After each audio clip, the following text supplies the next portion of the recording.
videolar ko'rgan bo'lsanglar, Fazliddin bo'ladimi, O'zbekistondan boshqasi bo'ladimi, qiy-chuv qilib turib, man ular uchun qo'rqib o'tiribman-da. Voy, hozir juda ko'pchilik hozir urib ketsa nima bo'ladi?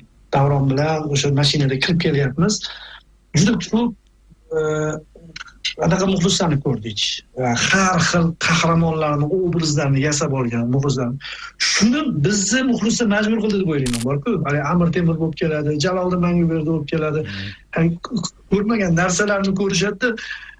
Mana shunga raqobat soni ko'p, hatto tashqari. Shunaqalar ko'payib ketgan ekan. Kolumbiyalik muxlislar o'zi sariqqa bo'yalib o'tirsa ham o'zi yetarli edi. Navbahor muxlislariga o'xshab turib, Navbahor muxlislar son tomondan ezib tashlaydi. Har qanaqa muxlislar. O'sha tomondan ham ezib qo'yardi, lekin ko'ryaptiki, ancha kreativ yondashuv, ancha o'zgachalik bor. Kelib turib, haligi 200 ta odam bo'lsa ham hammasi videolar ko'rgan bo'lsanglar, Fazliddin bo'ladimi, O'zbekistondan boshqasi bo'ladimi, qiy-chuv qilib turib, man ular uchun qo'rqib o'tiribman-da. Voy, hozir juda ko'pchilik hozir urib ketsa nima bo'ladi? Tortishib yotishibdi-da.